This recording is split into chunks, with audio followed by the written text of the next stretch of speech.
Hello everyone. तो CUET M economics entrance examination के लिए काफ़ी इंपॉर्टेंट है। यहाँ पर हम एमसीक्यू करेंगे जो कि आपके पब्लिक इकोनॉमिक्स से रिलेटेड होगा। तो लास्ट तक देख लीजिएगा, चैनल को सब्सक्राइब करके रखिएगा और इन सारे क्वेश्चंस को ज़रूर नोट करते रहिएगा। तो ये हमारा इस सीरीज़ का 5वां वीडियो है और इम्पॉर्टेंट भी है। ठीक है, अगर आप हमारे बैचेस को ज्वाइन करना चाहते हैं तो स्टडी कैपिटल के ऐप पे अवेलेबल है और डिस्क्रिप्शन में नंबर दिया गया, आप उस पर भी कॉन्टैक्ट करके परचेज कर सकते हैं, जिसमें आपके पार्ट ए और पार्ट बी दोनों इंक्लूडेड होगा। Live lectures, recorded lectures, topic wise test series, full fledge test series यहाँ पर आपको दिया जाएगा और आपके रिवीजन और मैराथन सेशन भी यहाँ पर करवाया जाता है। और याद रखिएगा, जो भी लेक्चर्स होंगे वो आपके इंटरेक्टिव सेशंस होते हैं। हम आपके, अगर हम बात करें तो यहाँ पर इंटरेक्ट करते हैं स्टूडेंट से एक साथ। ठीक है, तो क्वेश्चन है हमारा, which of the following represent a regressive tax system. Regressive tax system को जो है आपके बेसिकली रिप्रेजेंट कर रहा है। तो क्या ऐसा tax where tax rate decreases as income increases, जैसे जैसे आपकी इनकम इंक्रीज कर रही है वैसे वैसे आपका टैक्स रेट क्या कर रहा है, डिक्रीज कर रहा है। दूसरा ऑप्शन दिया है tax rate where tax rate remain constant regardless of income. Third one is the tax where tax rate is increases as income increases. और अगर हम बात करें fourth one is tax based on consumption not on income. तो regressive tax वो tax होता है basically जब आपका इनकम बढ़ता है तो आपको अपने इनकम का कम प्रपोर्शन जो है टैक्स के रूप में देना पड़ता है। जैसे अगर एग्जाम्पल के तौर पे ले लें तो जैसे अगर बिल गेट्स हो गए, ठीक है, एलॉन मस्क हो गए, तो अगर वो बात करें ऐसे टैक्स, मतलब कुछ ऐसा वो खर्च करते होंगे जो कि अपने इनकम का कम प्रपोर्शन ही देते होंगे।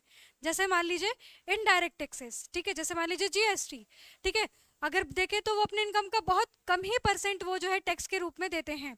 ठीक है, तो वहां पर वो टैक्स क्या कहलाता है, आपका रिग्रेसिव टैक्स कहलाता है। तो रिग्रेसिव टैक्स के कैटेगरी में क्या होता है, इनकम तो बढ़ती है, आय तो बढ़ती है, पर आपकी बात करें टैक्स रेट क्या होता है, धीरे धीरे आपके कम होते जाता है। ठीक है, यानी यहाँ पर जो पर्सन है वो अपने इनकम का कम परसेंट जो है टैक्स देता है। प्रोग्रेसिव में क्या होता है, प्रोग्रेसिव में वो होता है कि यानी जैसे जैसे आपकी इनकम बढ़ेगी वैसे वैसे आपका टैक्स भी बढ़ेगा, यानी टैक्स रेट भी बढ़ता जाएगा। ठीक है, तो वो जो है आपके प्रोग्रेसिव कहलाता है। और आपके रिग्रेसिव में आपकी अगर हम बात करें तो यहाँ पर जिनका कम इनकम है वो ज़्यादा टैक्स देगा और जिसका ज़्यादा इनकम है वो यहाँ पर कम टैक्स देगा।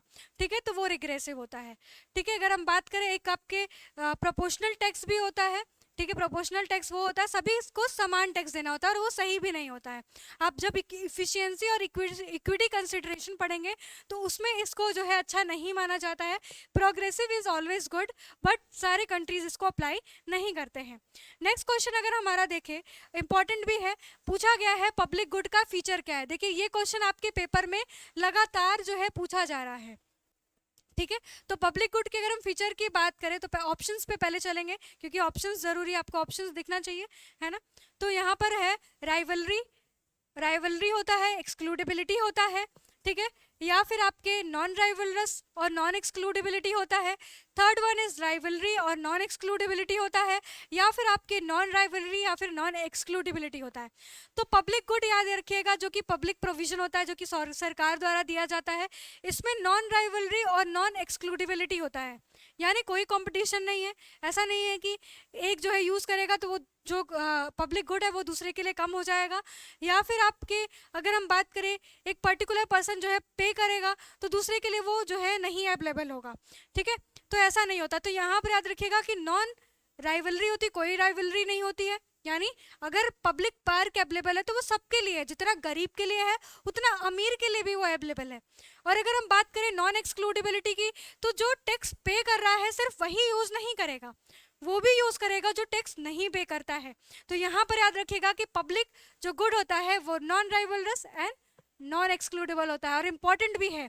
अब इसमें आप क्या क्या और चीजें पढ़ लीजिएगा, merit good, demerit good, public good, private good, club good. ठीक है, ये सारी चीजें क्या होती है, pure public good, pure private good क्या होती है, सारे के फीचर्स आप पढ़ लीजिएगा। क्योंकि अगर ऐसे क्वेश्चन की बात की करें तो ये आपको स्टेटमेंट और असर्शन रीजन में दे देता है। और ऐसे ही टॉपिक्स के लिए जुड़े रहेगा चैनल पे, सब्सक्राइब करके रखिएगा। धन्यवाद।